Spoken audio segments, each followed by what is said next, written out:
untuk perkembangan futsal saat ini, khususnya Kota Surabaya, Pak? Apa ada perubahan yang signifikan? Sekarang mulai banyak nih antusias juga dari warga Surabaya juga nih. Kelihatannya kan banyak kompetisi-kompetisi sekarang, Pak. Anak sekolah itu ngertinya futsal. Ya. SD, SMP, RW futsal, karena dia tidak pernah punya lapangan bola. Ya kan? Iya. Pemainnya juga Iya. sedikit. Ya. Cuma masalahnya adalah sepak bola putri dan futsal putri itu lebih rumit cari tim sepak bola putri. Karena sepak bola putri itu ternyata begitu saya amati biayanya lebih tinggi. Jadi dia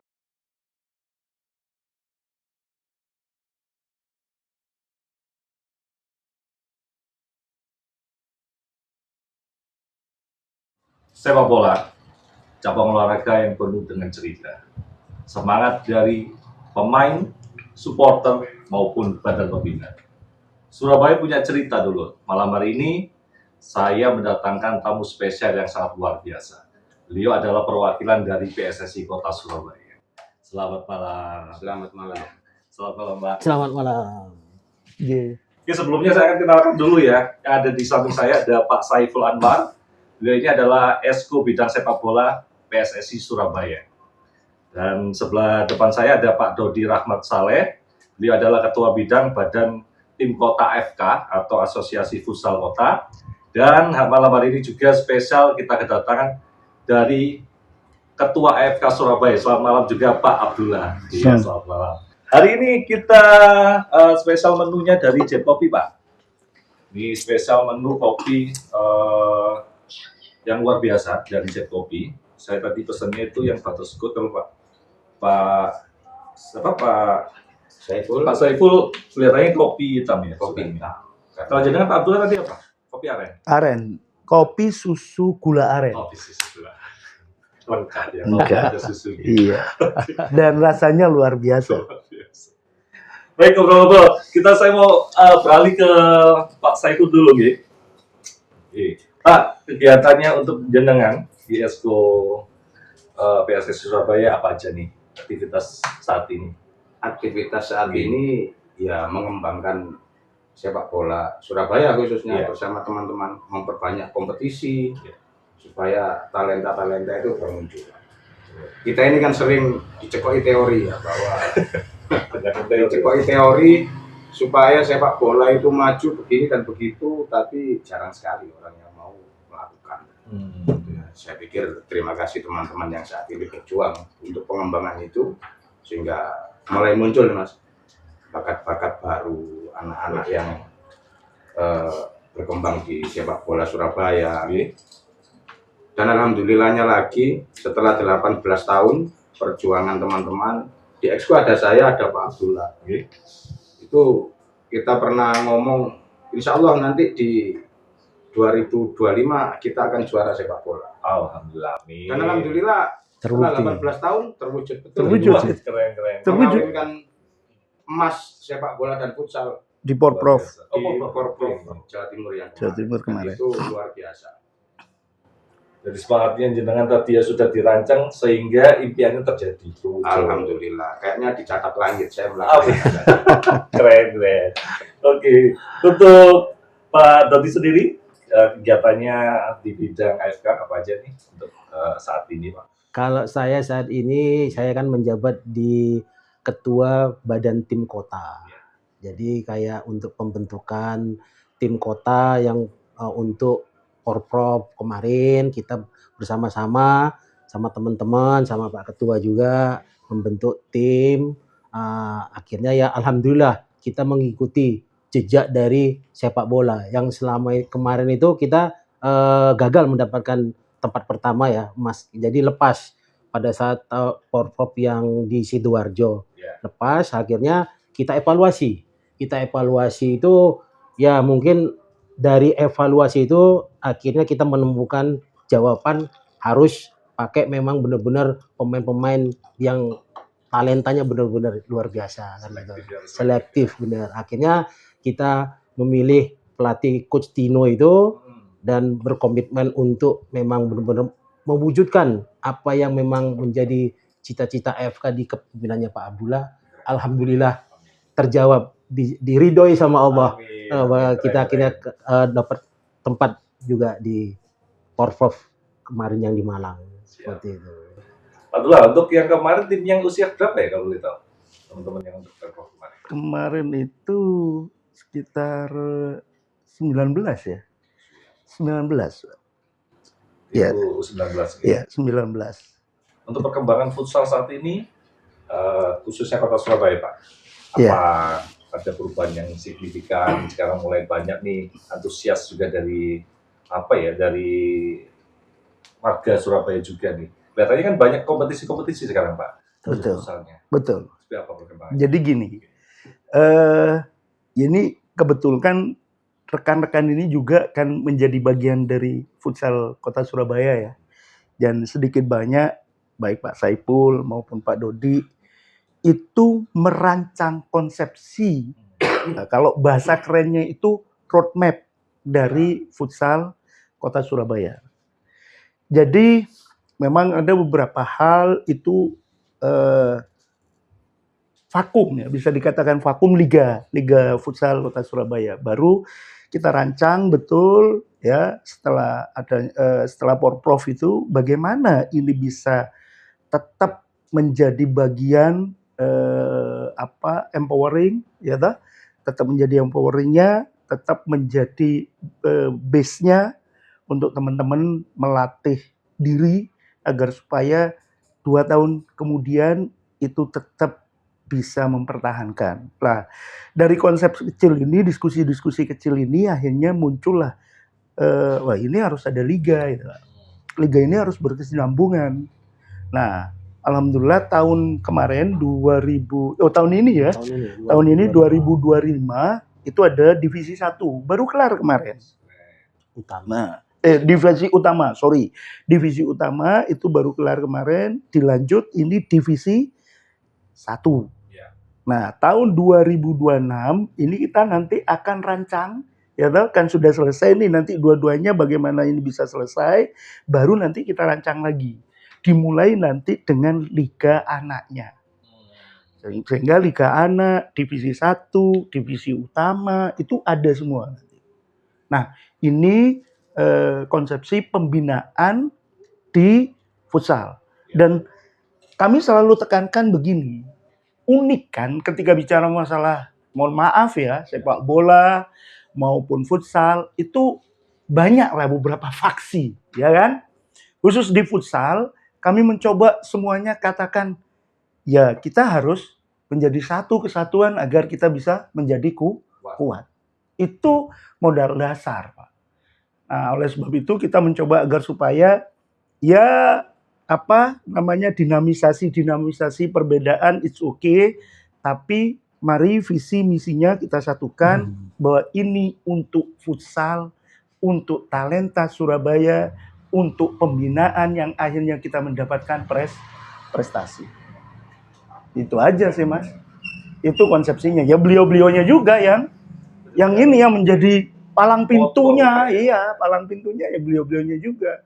Nah, kalau kita memang bagian mendesain ya. Tapi kalau yang teman-teman pelaku itu kan sekarang sudah kita coba agar ayo bareng-bareng. Nah, gitu kan.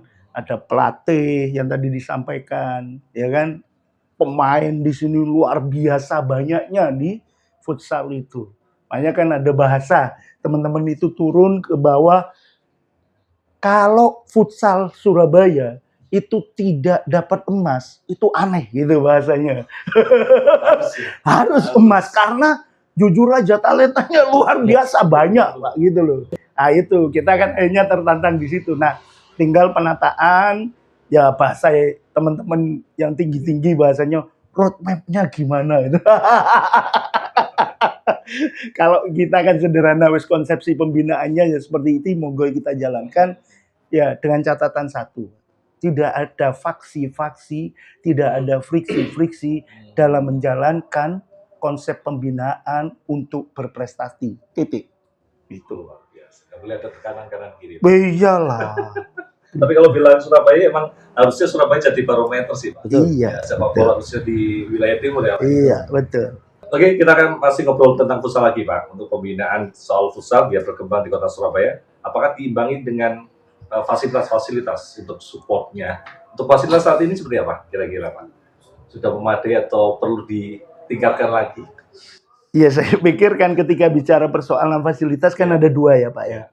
Khususnya lapangan. Kalau futsal itu kan lapangan ya. Ada dua. Yaitu swasta sama pemerintah. Ya, oke. Ya. Jujur saja saya tidak mau menyebutkan Iya, nggak apa-apa. tempat. Ya. Tapi salah satu tempat yang biasanya digunakan oleh futsal di daerah Surabaya agak ada airnya. Oke. Kali Jagir, Wonokromo itu kan sudah tutup dah. Ya. Nah, saya nggak mau nyebutkan ya. Tapi itu membuat dampak juga akhirnya. Dampak sarana. Oh iya. Sarana itu kan cukup lumayan besar itu di daerah Jagir sana. Sekali lagi saya tidak mau menyebutkan lapangan apa itu kan nanti kan akhirnya kan menjadi Iya, swasta. Nah, dari swasta ini kan ada hanya beberapa sekarang kan yang dianggap sangat apa istilah itu representatif. Nah, yang kedua itu pemerintah. Nah, makanya kami yang dari AFK itu bagaimana caranya, yaitu tadi sama halnya dengan pelaku, kita coba untuk soliditaskan ya mana yang memang ini representatif pemerintah dan kita harus gandeng, ya ayo. Kan begitu. Mana yang punya swasta agar supaya bisa menghidupi para pemilik lapangan ya menjadi bagian bisnis lah ya. Ya kita juga ayo gitu.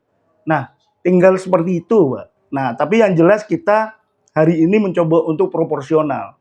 Nah, misal ya, liga ini kemarin ditutup di lapangan pemerintah, kan?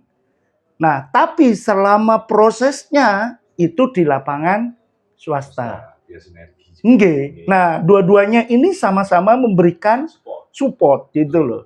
Ya, yang swasta saya pikir ya tahu dirilah kalau umpama teman-teman AFK yang buat yo katakan 1000 yo 1000 iso-iso gitu 50 kan nonton ya.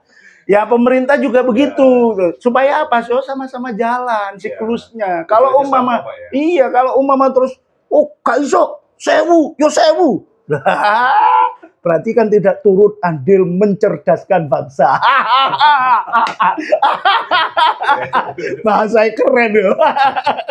Lihat, tidak memberi bantuan adil untuk memberikan ruang fasilitas bagi talenta futsal dong. Nah, gitu mau berprestasi. Wah, itu. Ya mungkin teman-teman bisa menambahi karena kan teman-teman ini juga paham betul ya. Seperti Pak Saipul, sama Pak Dodi, itu jujur aja kita mencoba untuk gimana konsepsi ini ya mungkin tidak ideal, tapi mudah-mudahan ini menjadi base, menjadi dasar, menjadi basic untuk rekan-rekan ke depan. Gitu loh Pak. Konsepsinya begitu sih.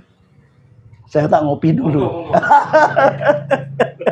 Berarti kalau kita ngobrol soal futsal, ini barometer antusias para pesertanya itu lebih ke yang usia berapa? Kalau di Surabaya, ini kita ini kan ya di AFK ini kan banyak anggota. Anggota AFK itu kan sekitar 27 itu, 27 klub kan itu. Jadi mereka juga punya pembinaan, ya mereka juga membina yang grassroots, juga mereka juga punya tim yang senior juga, karena ada juga yang ikut berlaga di pro ya, alhamdulillah ya. Yeah. Ada juga berlaga di pro. Jadi senternya itu memang tergarap semua. Cuma memang harus benar-benar ini membentuk apa ya komunitas itu memang harus benar-benar solid supaya barometer yang ada di Surabaya ini tetap terjaga untuk di futsalnya itu kan gitu. Jadi kompetisi monggo silakan para komunitas berkompetisi dan kita juga AF kan juga sebagai federasi wadahnya juga berkewajiban untuk menggelar ya kompetisi juga kan. Jadi segala sektor segmen usianya itu harus kita garap semua supaya akan apa? Untuk talenta-talenta ini kan akan menjadi pemain yang kedepannya kan akan menjadi. Nah, jadi dengan adanya kompetisi pembinaan ini berkesinambungan nanti, baik itu dari Porprov untuk tim Ponnya, untuk sampai ke yang multi event internasionalnya kan gitu. Jadi kalau untuk segmennya itu ya semua digarap memang sama teman-teman klub anggota komunitas itu seperti itu, Mas. Ini jadi kompetisinya banyak ya dari usia mulai dari Banyak. atas. Banyak. Banyak. Untuk yang adik-adik lagi rame nggak ya? Untuk yang usia-usia. Kalau yang usia grassroots itu ya. itu yang mungkin masih belum ini ya, masih belum terfokus ya. Jadi mungkin itu bisa nanti ke depannya, makanya Pak Abdullah punya roadmap-nya itu kan dari sisi yang grassroots yang di usia SD itu yang akan benar-benar digarap dan diituin. Ya. Jadi gini Mas, saya tambahi ya. Ketika bicara persoalan masalah pertandingan. Ini ketika bicara turnamen di futsal ini kan berimbang ya. Berbeda dengan sepak bola. Jadi berimbang. Artinya berimbang begini. Bahkan menurut saya federasi agak kewalahan. Artinya ketika bicara sekolah ya, universitas ya, itu banyak melakukan kegiatan turnamen. Nah, itu kan. Nah, akhirnya kita mencoba diskusi-diskusi kecil, ini gimana ya kalau umpama kita sinergikan. Nah, jujur aja kalau di kita kan pernah ada ya dulu sebelum saya mungkin kan pernah ada liga kan. Nah, ini baru tahun 2025 ini sudah jalan lagi. Ini katakan yang internal. Tapi sebelumnya kita sudah mencoba untuk melakukan komunikasi secara eksternal dengan universitas-universitas, dengan SMA-SMA agar supaya bila mana rekan-rekan itu menggarap turnamen di area itu, di area lembaga pendidikan, tolong koordinasi dengan kita agar supaya kita bisa memantau melalui apa? Melalui rekomendasi. Nah, 2-3 tahun ini alhamdulillah sudah berjalan cukup masif ya. Salah satunya ada 2 universitas negeri yang sudah 2-3 tahun ini pakai rekomendasi kita. Termasuk SMA kemarin juga sudah mulai pakai rekomendasi kita. Nah, tinggal nanti yang anak-anak yang bocil ya, yang kalau bahasanya Pak Saipul itu kan bocil-bocil ini nanti kita juga coba garap gitu ya. Baik yang resmi, artinya resmi itu kita federasi melakukan, baik yang mencoba mensinergikan dengan eksternalnya. Nah itu Pak, itu yang perlu kita tata juga. Nah semua ini kan sebetulnya bagi kami itu tidak penting di kita. Yang terpenting ini akan menjadi base, menjadi dasar agar supaya besok kalau umpama ada suksesi ke depan, kita sudah memberikan ya, menserah terimakan, ini silahkan Anda teruskan. Gitu loh. Iya, Anda teruskan. Kita nggak penting lah bagi kita terus habis itu, oh ini milik kita, oh ini harus, oh ini nama besar kita, nggak ada bagi kita. Betul itu nggak ada. Yang penting hari ini saya sampaikan kepada rekan-rekan Surabaya yang mau dan memang ngomong futsal, hilangkan negative thinking. Ya. Perkecil friksi dan faksi, ayo kita jadi satu, ngomong dengan saya, ya toh. Langsung kita jembatan. Ketua, saya nggarap anak. Ketua, saya nggarap Liga 1. Ketua, saya nggarap divisi utama. Saya kasihkan. Itu loh. Loh iya toh. Buat apa gitu? Itu juga ada rekomendasi lebih gampang ya Pak? Iya, itu Pak. Nah harapan saya kan nanti, nah pelatih-pelatih ini konsepsinya kan tinggal nanti Porprov tinggal lihat, tolong ya kita ini punya kerjasama dengan universitas ini karena ini direkomendasi oleh kita, ya kan? Jadi itu pemain-pemainnya coba dilihat, kan tinggal begitu Pak. Ini di versi lembaga pendidikannya. Nah, tingkat SMA ini tolong dilihat, SMP dilihat, SD dilihat. Di internal klub, ya ini yang ikut liga. Ini coba di-mix kekuatan ini. Lah, ini silakan di explore, ya kan? Iya. Silakan di TC, silakan bok gembleng. Nah, mudah-mudahan nanti bisa menjadi yang luar biasa. Loh kita loh yang timnas kemarin kan U16 ya nyumbang. U19 nyumbang sampai nasional. Kalau nggak salah 3 sama 2 dari 5 ya, dari 5 kalau nggak salah, Pak. Yang U19 ya betul ya. 19 itu ada 2 atau 3 ya? 3, yang U16 2, Pak. Dari Surabaya itu. Lah tinggal yang di Jakarta nanti di nasional apakah temen anak-anak kita, talent-talent kita ini nyantol nggak timnas ini? Kalau nyantol ya sudah luar biasa itu kan.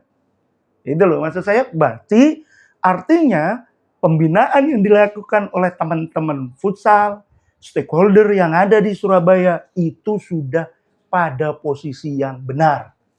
Kan gitu aja, Pak. Ya kan? Kalau bahasa yang baik itu aja kok repot. Oke Pak Saiful, kalau saya mendengar apa yang disampaikan sama Abdullah ini, berarti sebenarnya ada benang merah ya Pak ya, futsal sama sepak bola ya, sampai bisa support ke sepak bola kan? Iya, Betul ya? Yang mana betul sekali. ada beberapa pemain.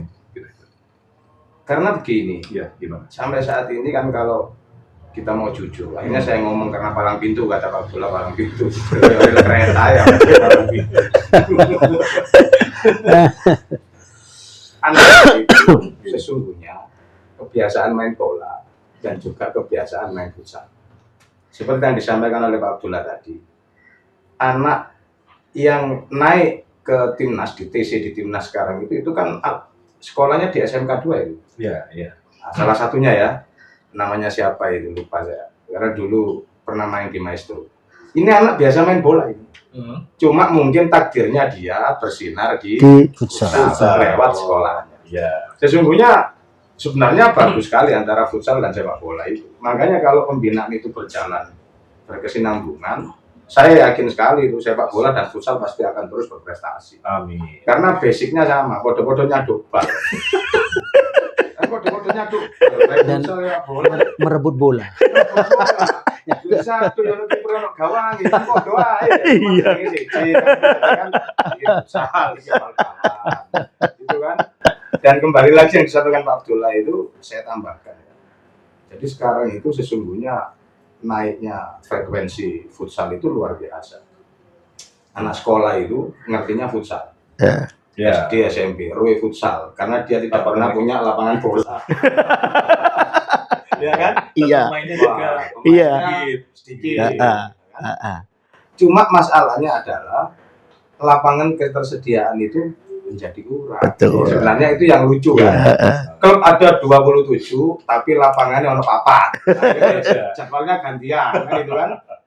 Akhirnya itu pernah kita sampaikan ke pemerintah kota. Kita sampaikan. Ini terkait sarana. Sarana. Ya. Itu kan banyak sekali lapangan itu. Masuk di Pondok Benowo ini kan ada lapangan. Tapi apa itu pakai ngedutoro apa kan gitu ya. Tapi kayaknya begitu, salah fungsi kita salah fungsi. Olahraganya beda. Nah, menurut saya begini, ini dibilang kritik ke Pemkot ya kita kritik lah. Iya. Harusnya lapangan itu kan dibikin standar gitu. Kalau pemerintah mau maju, Betul. baik sepak bolanya atau futsalnya. Kan. Coba bayangkan. Setiap kecamatan itu pasti ada lapangan gitu. Iya. Nah lapangan ini kalau dipakai klub-klub latihan, itu plesteran mas. Akhirnya bal-balannya hati-hati, futsalnya hati-hati, dibundas. Itu lihat tiba kan bundas itu, ya kan? Betul. Akhirnya mereka memilih lapangan-lapangan swasta. Saya berharap ke depan pemerintah ini pemerintahnya kota ini baik sekali, supportnya luar biasa. Cuma lupa saja bangun itu dikasih yang bagus. Cuma itu saja. Nah, itu kalau dibangun yang bagus, saya pikir Habis ini siapa tahu luar didengar. biasa. Ya, saya berharap didengar lah itu oleh Pak Wali Kota. Dan ukurannya harus standar itu, Pak. Ukurannya kan harus Ya, paling standar. enggak ukurannya standar. Iya. Boleh nggak standar, tapi mainnya jangan bundas. Nah, kita ingin joy terus bundas kan masalah. Ya. Wis ditekling bundas bisa. Medisnya nggak ono, Pak. Masalah. Iya kan? Coba, saya berharap pemerintah kota itu perbaiki itu lapangan dengan anggaran dari mana kita nggak ngerti ya kan. Tapi paling tidak itu kan dibenahi itu. Itu kalau dibenahi, saya yakin klub-klub itu akan main di lapangan-lapangan kecamatan-kecamatan itu. Karena sewanya pasti murah, karena dia nggak akan sewa, paling bayar kebersihan. Iya, betul. Meskipun kadang bayar nyapu itu sampai 1.000. Nyapu 1.000. Iya kan? Itu kan masalahnya. Ya saya berharap lah ke depan ini, apalagi kita kan tuan rumah. 2027 ini Porprov Surabaya tuan rumah. Luar biasa itu. Luar biasa, tapi pada takut. Takut jadi manajer. Khawatir gak oleh emas. Ya kan? Takut pelatih. Ini pada pucet. Kalau dulu pelatih berebut untuk pegang tim karena mainnya luar kota. Nah ini sekarang kita sepak bola dapat emas kemarin. Futsal dapat emas.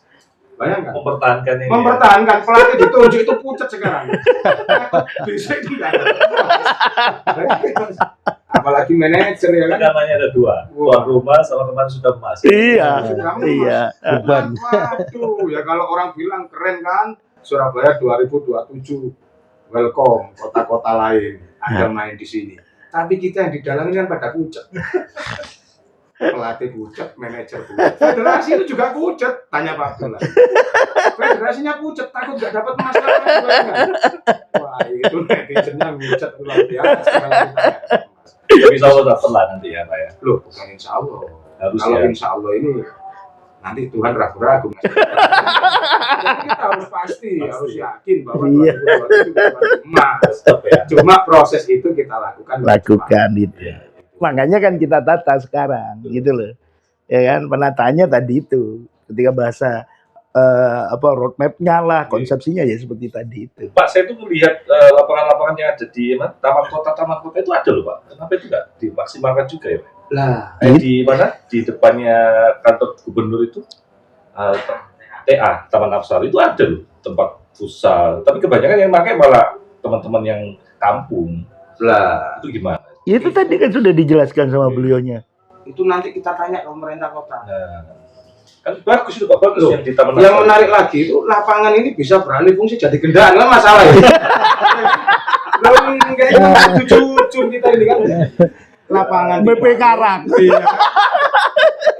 Coba sama survei itu berapa area kan? Itu malah ada di daerah timur, saya nggak mau sebut namanya. Sebenarnya dipindah. Itu malah kalau malam bikin parkir mobil kan masalah itu.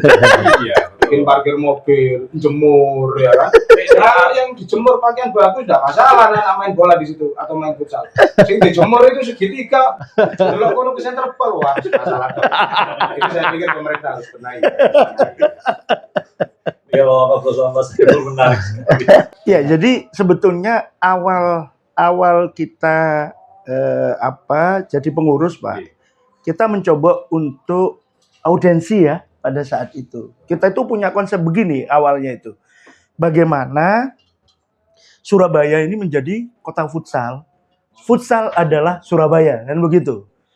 Dengan konsepsi itu tadi bahwa kita identifikasi nih fasilitas-fasilitas. Surabaya Timur ada berapa, Surabaya Barat ada berapa, Surabaya Utara berapa, ya, tengah itu ada berapa. Lalu nanti akan kita breakdown klub-klub yang dari Surabaya Timur nanti di sini, Surabaya Barat di sini. Itu kita sudah lakukan loh.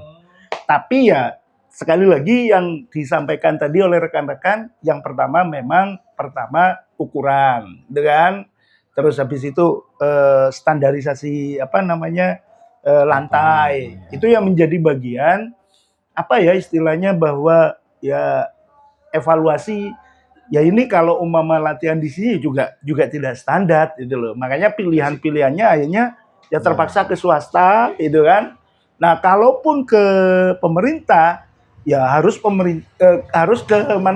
ke lapangan yang existing memang standar gitu. Tapi kan kalau lapangan yang standar itu kan tidak bisa digunakan setiap waktu gitu loh Pak.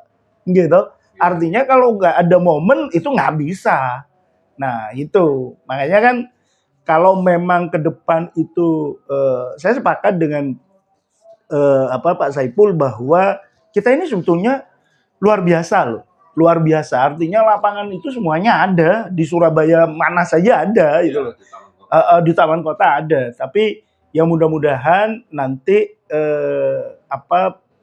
Pemkab dalam hal ini Pak Wali Kota bisa mencoba untuk mensinergikan dengan itu ya, konsep bahwa ini kota sepak bola atau kota futsal, Surabaya futsal, Surabaya adalah kota futsal.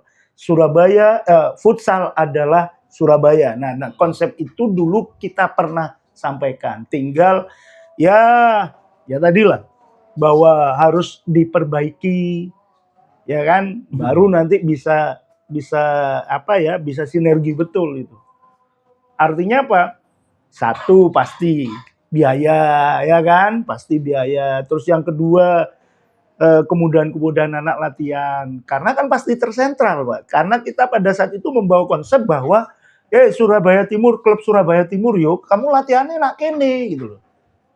Ya, jadi ada berapa di sana coba dipakai gitu loh. Kita sudah loh pernah melakukan itu. Nah, itu sebetulnya kalau memang konsep itu ideal, itu bisa dijalankan luar biasa, Pak. Semakin luar biasa. Lah wong kadise koyo kene saiki luar biasa yo. Ya, iya luar biasa. Artinya kan luar biasanya kan kita bisa tahu loh. Coba panjenengan. Iya, coba panjenengan lihat. Hampir tiap minggu mungkin ya di salah satu universitas yang punya lapangan standar yang sering dipakai, ya toh, di wilayah Surabaya Barat. Ya, universitas negeri ya yang memang domainnya untuk olahraga itu hampir sering loh dipakai, itu hampir tidak ada jeda loh itu. Nah, itu loh. Ya, tapi kan lagi-lagi kalau umpama teman-teman itu kendala biaya ya akhirnya juga mikir kan Mas, itu yang menjadi persoalan. Itu menjadi persoalan lagi-lagi ke sana. Ya biar Mas Saiful, Pak Abdullah sama Pak Dodi sudah pernah lihat ya lokasi yang di Taman Kota ya Pak ya. Sampai kelihatan yang pacaran juga. Ya unik ya. Tapi seharusnya keren sih Pak, kalau itu dia nggak hanya dibuat untuk sekedar olahraga, tapi memang dibuat standar itu kan jauh lebih bagus. Jauh lebih efisien dan efektif karena untuk meminimalisasi cost-nya klub kan. Ketika klub itu bisa bermain di fasilitas fasumnya pemerintah, dalam hal ini kayak futsal contohnya ya, itu kan ketika lapangan itu standar sesuai dengan ukuran yang mereka akan umpamanya ada kompetisi atau ada pertandingan resmi. Betul. Kalau itu standar kan ini kan jadi efektif dan efisien bagi klub, maksudnya mereka tinggal mereka koordinasi sama pihak kelurahan setempat atas rekomendasi dari pemerintah kota kan gitu. Itu saya rasa itu sangat-sangat ya bisa akhirnya mendorong tumbuh kembangnya yang namanya ya barometernya futsal untuk di Jawa Timur. Itu aja tinggal dirubah lah direnovasi. Lebarnya, panjangnya, mungkin untuk lantainya juga mungkin bisa dibikin standar juga kalau memang. Nah, itu sangat efektif kalau menurut saya itu seperti itu. Saya sih ada bayangan Pak ya. Kalau misal Taman Kota tuh direnovasi atau jadi sentral ya dari pertanian, itu bisa rame loh Pak. Iya. Nggak hanya nonton, karena sudah terkenal kan tempatnya, tempat tongkrongan lagi, apalagi di situ dijadikan sarana untuk pertandingan resmi. Keren. Iya, itu aja sebenarnya harus kita. Bahkan bukan hanya di sana loh, Mas. Kita pada saat Porprov kemarin, kita coba kerjasama sama universitas ya. Iya. 2 universitas swasta di daerah Sumolowaru dulu. Hampir kan kita juga lakukan, tapi kendalanya apa? Karena memang outdoor, hujan, ya kan? Pak Dodi ini sudah jalan ke salah satu pengurusnya di universitas itu agar supaya dilakukan di sana. Ya kita kan sebagai federasi kan mencoba agar supaya ya gimana caranya ya tidak terlalu banyak biaya yang keluar. Itu jelas lah kan. Itu kondisinya seperti itu. Makanya kan tadi kan bahasanya Pak Saiful nanti ya kalau setiap Porprov itu manajer itu kan agak kejang-kejang gitu kan. Agak jujur aja agak serius itu. Ya kan? Serius. Betul. Apalagi tidak terhitung di dalam Di dalam apa namanya? Surat. Surat ya. Loh iya loh Pak.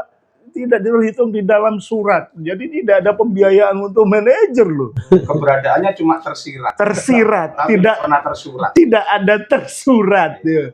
Sehingga kan akhirnya kan ya kita harus memahami kan bagaimanapun ketika bicara persoalan masalah agenda-agenda event nasional seperti itu ya kita harus federasi juga ya mau nekan gimana kan ketika bicara persoalan loh ini kalau umpama ya kita harus tahu lah bahwa oh ini kalau memang posisinya ada lapangan yang bisa menekan biaya ya kita harus cari itu gitu loh. Iya. Selain memang ada tempat yang memang disiapkan ketika ada Event. sparring, wah, ya kan persiapan multi event nasional seperti Porprov kemarin kan sparring kan pasti kan itu kan. Cuma kita terus katakan kepada teman-teman itu kalau memang posisinya dananya itu tidak terlalu besar ya toh ya udah gunakan teman-teman yang ada networknya. Nah seperti Pak Dodi ini kan di beberapa universitas, Pak Saiful dan saya itu kan punya kan teman-teman yang kebetulan yang dulu di jalanan sekarang kan sudah jadi dosen itu loh. Sudah punya rumah. Akhirnya ditelepon, John, nyilai lapanganmu, oh monggo silakan, nah, gitu kan. Akhirnya, lu itu serius itu terjadi kan. Akhirnya yes, pokoknya lu bawa suratnya ya, lebih mudah Pak. Cuma kendalanya apa? Kendalanya outdoor. Kalau lapangannya sudah standar, rata-rata di standar ya Pak Dodi ya di universitas-universitas swasta yang biasanya kita join itu standar, cuma memang outdoor. Apa? Ketika hujan ya sudah Pak ngepel Pak. Gak jadi futsal. Jadi itu kendalanya kalau yang teman-teman yang di universitas swasta ya. Iya. Itu kondisinya. Yang lapangannya di luar ya. Iya ya, di outdoor. Tapi itu perjuangan. Pak, kalau ngobrol soal futsal, pemain dan talenta-talentanya apakah ada sinergi nggak Pak atau hubungannya dengan benang merahnya dengan tim kesebelasan Surabaya ini Pak? Ada nggak? Yang sepak bola atau? Iya, sepak bola Persebayanya, ada nggak? Ya jelas toh. Tadi yang disampaikan oleh Pak Saiful kan tadi salah satu itu memang tidak semua ya, tidak semua tapi cukup lumayan banyak teman-teman sepak bola itu akhirnya bersinar di futsal. Ya. Itu harus diakui gitu ya. Jadi Peluangnya lebih besar mungkin ya. iya, artinya begini. Mungkin secara umum teman-teman pemain lapangan besar itu lebih kuat ininya, lebih kuat fisiknya. Gitu kan? Cuma kan tinggal nanti mencoba agar supaya kompetensi dan skillnya saja yang coba untuk di apa ya istilahnya ya yang di maintain. Di maintain artinya diadaptablekan itu aja sih. Tapi kalau umpama masalah fisik Pak, itu dari sekian kita berkumpul sama teman-teman pelatih memang mengatakan kalau ada seleksi itu ada anak bola enggak gitu kan. Nah, malah dicari itu. Dicari, iya karena fisiknya. Ya itu. Makanya kan ketika bicara persoalan futsal dengan bola itu bagi kami itu memang harusnya 2 jarum jam seperti 2 jarum jam itu loh. Sama-sama berjalan itu beriringan. Saya pikir begitu. Kita masih ngobrol tentang seputar futsal Pak ya. Kita bicara tentang soal pembinaan Pak ke depannya nih. Mungkin putra-putri kita mau masuk ya. Siapa tahu punya impian atau cita-cita jadi atlet. Apakah perlu masuk di satu tim khusus atau kesebelasan khusus biar beliau putra-putri kita up atau seperti apa ini? Ya, yang mendasar di futsal sama sepak bola nanti bisa ditambah ya oleh rekan-rekan ini, yaitu identifikasi atlet. Ya, itu yang mendasar. Maksudnya apa? Kalau di sepak bola kecenderungannya sudah sangat settle. Di monitoring mulai dari atas. Melalui apa? Melalui siap. Siap itu apa Pak Dodi itu? Sistem informasi PSSI, administrasi PSSI. Sistem informasi informasi administrasi administrasi PSSI. Di dalamnya itu mengatur bahwa si A itu klubnya ini, Oh, si B itu klubnya ini. sudah. Bila si A mau ke klub lain itu harus pindah itu Oke. ya. Nah, di futsal ini belum, Pak. Ya, belum. Nah, memang itu menjadi bagian diskusi kita yang lain agar supaya nanti setelah ini terbentuk turnamen itu tertata rapi ya, mulai dari bawah sampai KU yang paling bawah sampai KU yang junior bahkan mungkin senior ya toh. Nah, itu kita mau mencoba mengidentifikasi itu. Ya, kenapa? Karena agar supaya begini, tidak menjadi monopolistik salah satu klub yang sudah kuaya, kan gitu. Duwe wis akeh, Pak, Sudah ternama, akhirnya karena tidak ada sistem perlindungan itu, ada klub yang posisinya pinggiran, sebetulnya bermutu tapi tidak punya biaya. Nah, kan itu. Akhirnya dengan kondisi iming-iming fasilitas atau mungkin iming-iming apa, akhirnya terambil oleh yang sudah settle tadi. Nah, ini harus ada perlindungan. Nah, mungkin memang kendalanya untuk di futsal untuk saat ini yang kita capture ya untuk sementara itu gitu loh. Tapi ketika bicara persoalan lain-lain, insya Allah sampai saat ini belum ada itu ya. Nah, tapi mungkin kalau ada silakan nanti kita diskusikan di AFK, itu bagi kami welcome gitu ya. Saya pikir itu Pak, memang harus kita rumuskan bagaimana caranya klub ini memiliki identifikasi. Oh, iki anakmu iki siji sampai 50. Nah, itu dikunci seperti siapnya PSSI. Itu sehingga kan kalau pindah itu harus ada administrasi gitu, Pak. Legal, Pak ya. Iya, itu kalau yang di sepak bola sudah kayak gitu. Jadi kalau Pak Dodi di klub A, saya di klub B, Pak Saiful di klub C, mau tukar tempat nggak bisa Pak kalau nggak ada. Dan di pertandingan resmi harus menggunakan siap itu, nggak boleh.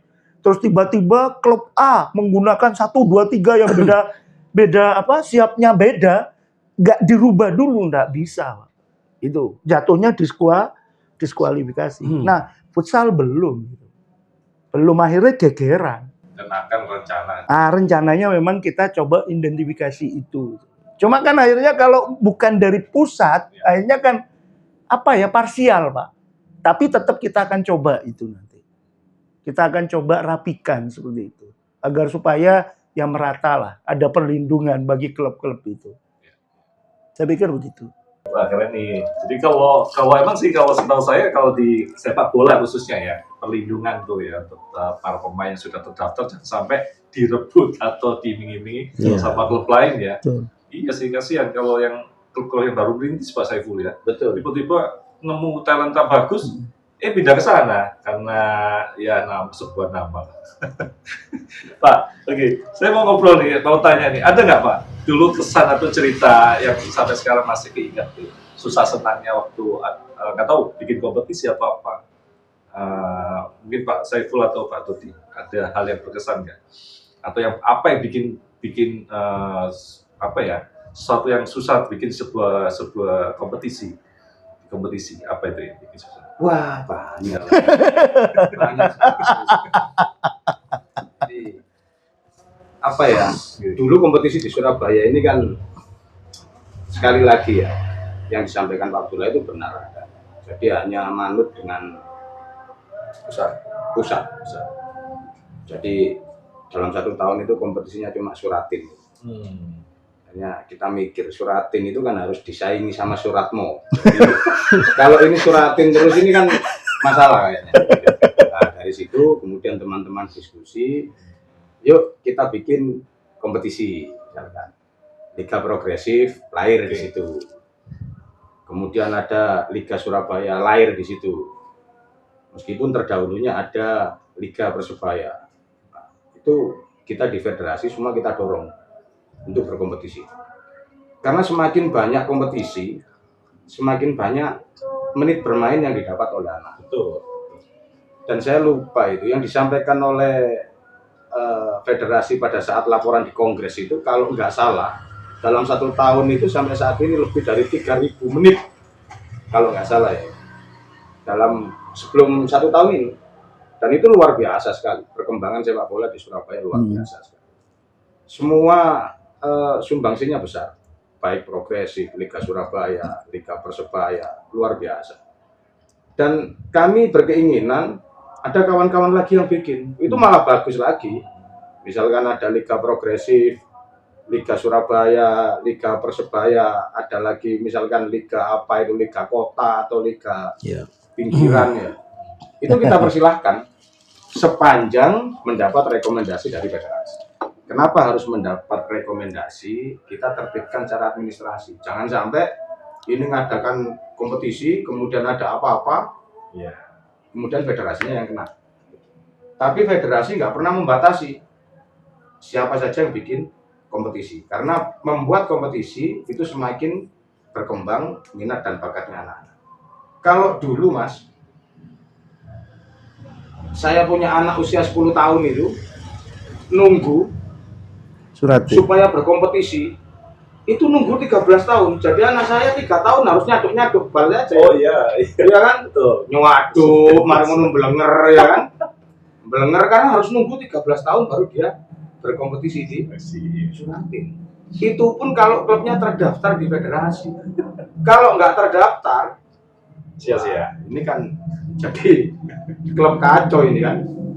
Kendalanya banyak ya, termasuk yang tadi banyak sedikit gitu kan. Dan termasuk bikin liga progresif, liga apapun, selama itu ada apa rekomendasi atau izin dari pemerintah Asdop ya, monggo ya, biar lebih kompetitif apa jam terbangnya adik-adiknya, jam mainnya ya. Kompetisi untuk usia berapa aja Pak itu yang selama ini yang digelar oleh Asdop dengan operator kawan-kawan itu.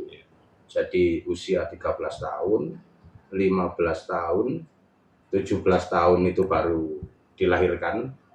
Kalau di internal Persebaya sudah lama, karena ada 18 dan 20, karena dia punya regulasi sendiri.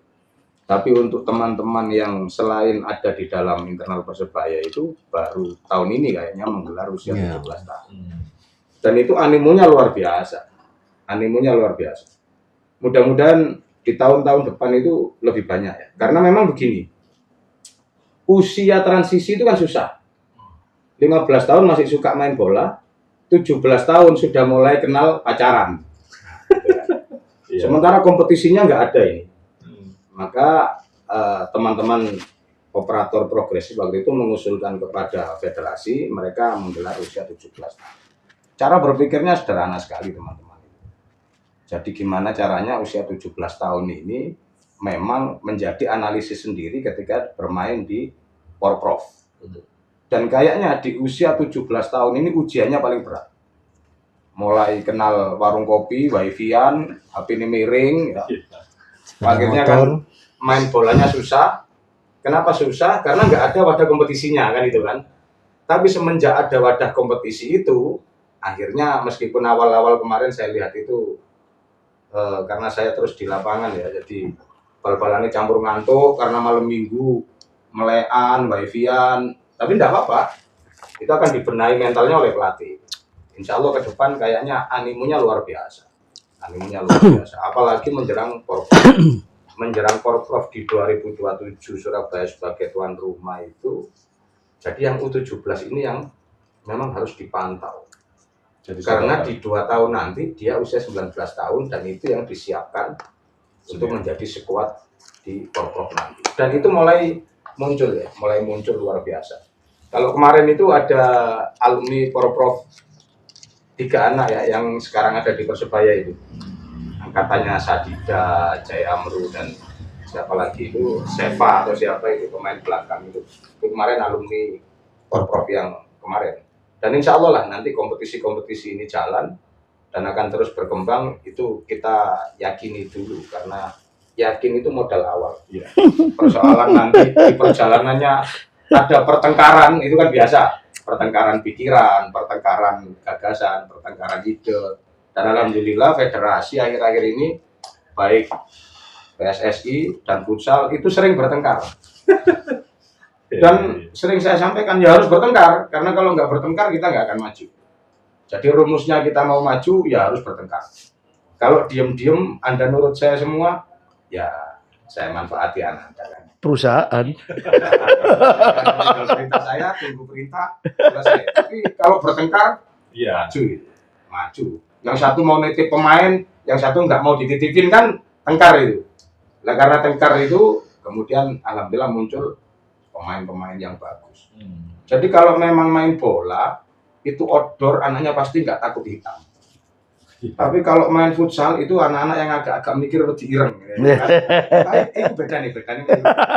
Selain itu nggak ada. Kalau main bola, kepanasan, kudanan, lawan gledok biasa. Tapi kalau futsal, ngepel lapangan yo, repot ya. Nah, ini guyonannya serius ya. Makanya sepak bola putri dan futsal putri itu lebih rumit cari tim sepak bola putri. Karena sepak bola putri itu ternyata begitu saya amati biayanya lebih tinggi. Jadi dia harus wedai ditebeli. Karena outdoor kan ya. Kemudian harus pakai sunblock. Karena takut wah persiapannya lama sekali. Kalau futsal indoor ya, jadi dia tinggal lari-lari saja. Itu gampang sekali. Hanya problem kalau putri di situ. Pasti sepak bola sambat. Wah, angel Pak ndelok pemain pindah futsal kabeh, Pak. Ya pindah, Bos. Lah nang kono dinaungi ya adem piye. Lah iki puanas ya, Bos. Bapaknya gak mentolo ya kan. Wis mesti ireng payu kawin tagak anakku ya. Itu problem ya. Selain supply chain-nya susah, gitu, Perawatannya susah. Aku ireng banget putih kan angel, Mas. Angel itu. Ya mudah-mudahan nanti ke depan sepak bola sudah nggak sulit lagi lah. Amin. Sudah nggak sulit. Mungkin banyak anak yang mulai belenger putih, dia pengen hitam. Ya kan? Main bola saja. Tapi kalau udah sukses kan nanti muncul lagi, Pak. Pak Saiful, Siap. mau tanya, emang masih ada Pak titip-titipan pemain Pak? Loh, Budaya yang belum itu bisa budaya, Pak. Mulai zaman Majapahit Indonesia biasa titip. Loh, enggak, ya kita ini kan harus jujur menyampaikan. Sampai sekarang masih, Pak ya? Oh ya masih lah Mas, masih. Karena budaya kita ini, negara kita ini masih Indonesia. Ganti nama ya kan. Jadi ya adalah budaya titip, story peti itu adalah. Jadi kalau pelatihnya sering diajak makan itu kan patut dicurigai itu. Patut dicurigai. Kalau pelatihnya habis ngelatih langsung pulang, wah ini pelatih beneran ini. Apalagi habis ngelatih handphonenya dimatikan, wah pelatih beneran. Gampang identifikasi pelatih. Dulu ini sangat-sangat keren banget ya, luar biasa ngobrol sama beliau-beliau ini ya. Antusias sekali di bidang pembinaan sepak bola dan seputar cerita soal sepak bola. Pak, ini ada pertanyaan lagi Pak. Apakah ada ruang buat kita atau teman-teman komunitas institusi swasta untuk kerjasama dengan Askot Kota untuk bikin pertandingan sendiri, boleh nggak Pak? Boleh. Boleh. Bikin pertandingan sendiri boleh, asal ada rekomendasi, ya kan?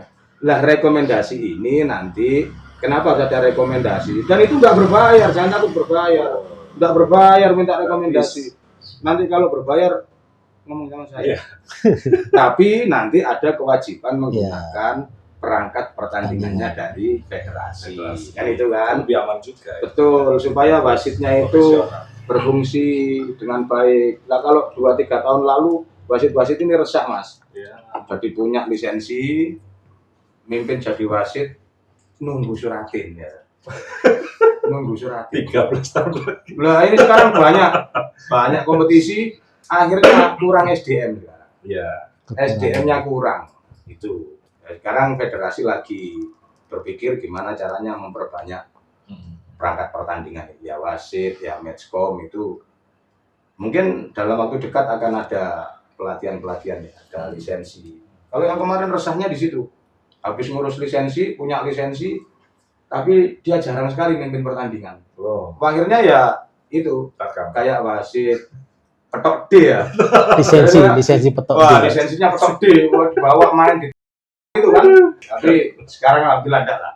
Karena banyak kompetisi-kompetisi itu, maka problem sekarang muncul lagi kekurangan SDM. Kekurangan manusianya. Jadi mimpin ini capek, belum lagi dipanggil oleh Pak Ketua FK karena direkomendasikan untuk memimpin pertandingan futsal. Wah, ya, repot kan? Mari mimpin lapangan besar, mari masuk di lapangan indoor, dia harus ganti peraturan. Ya mudah-mudahan dalam waktu dekat ini federasi merencanakan penambahan SDM. Ya mudah-mudahan SDM ini nanti tidak SDM yang kalau bahasa saya SDM cucung perut ya. SDM cucung perut itu habis punya lisensi suruh mimpin derdek. Ini kan repot ini kita ini. Nambah orang semangatnya pengen punya lisensi tapi disuruh mimpin pertandingan pucet.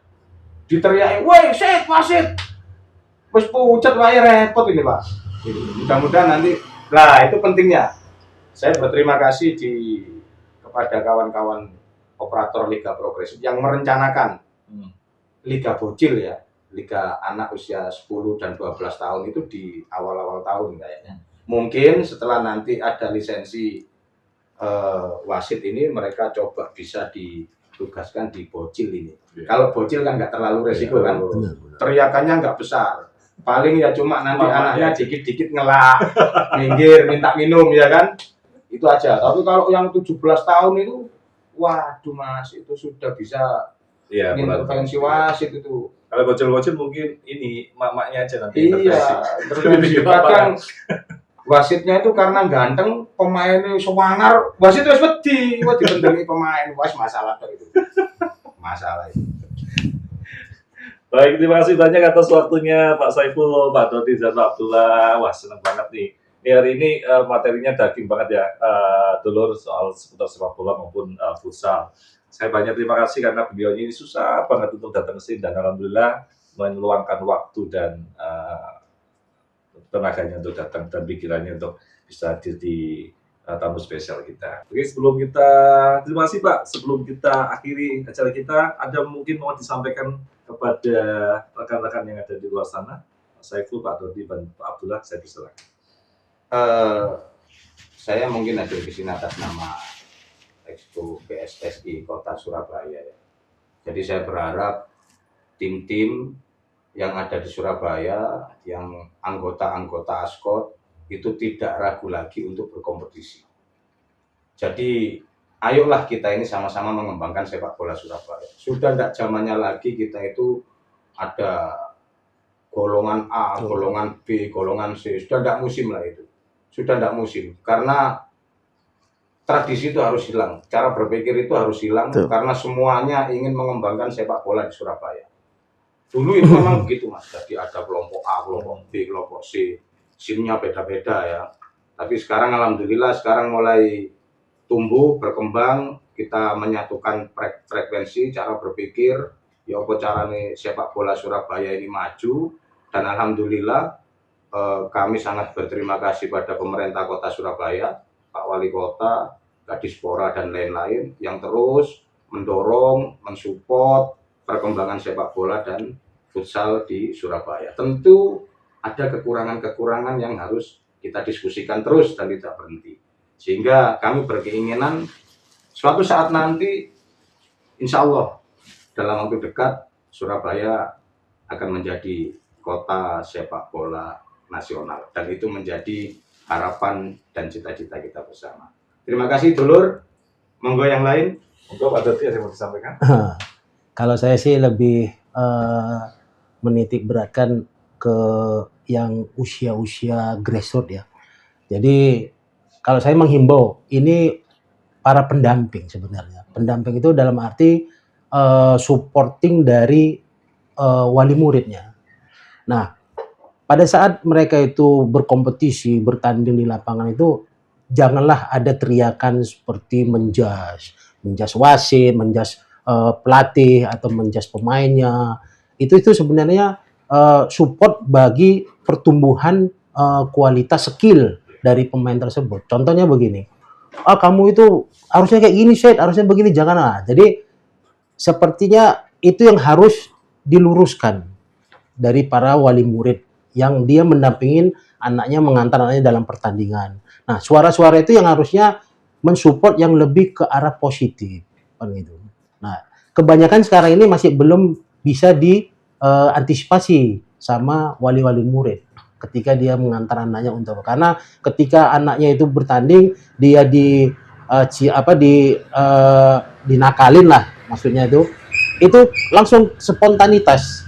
Nah, itu sebenarnya nggak boleh dalam hal untuk pertumbuhan skillnya mereka. Biarlah mereka itu bereksperimen untuk bermain, kan sudah ada pelatih.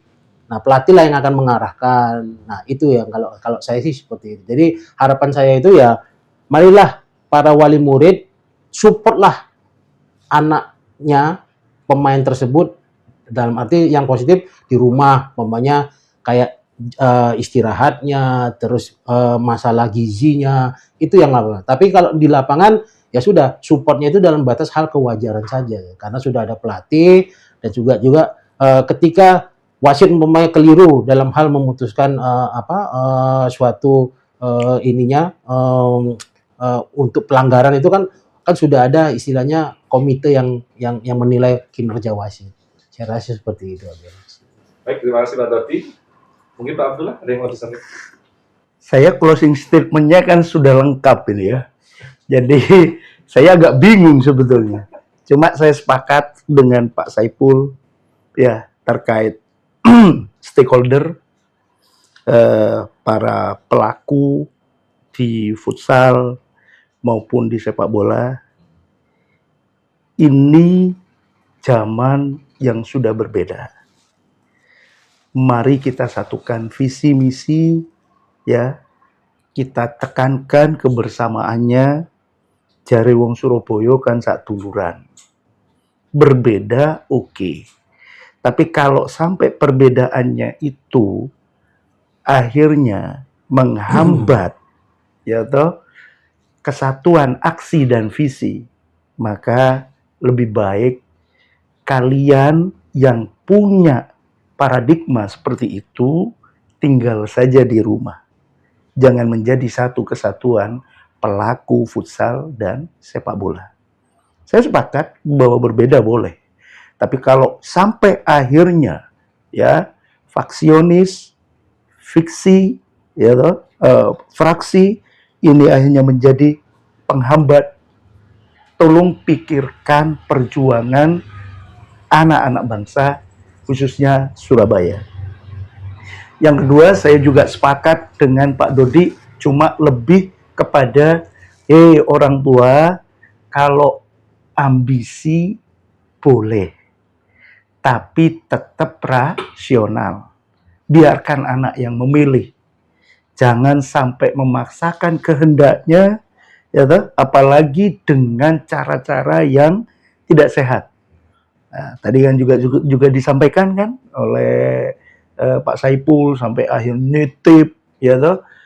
Apalagi kan tadi dikatakan oleh Pak Dodi sampai akhirnya mencaci maki, menghina perangkat, tidak perlu ya, karena domainnya anak itu ada perkembangan.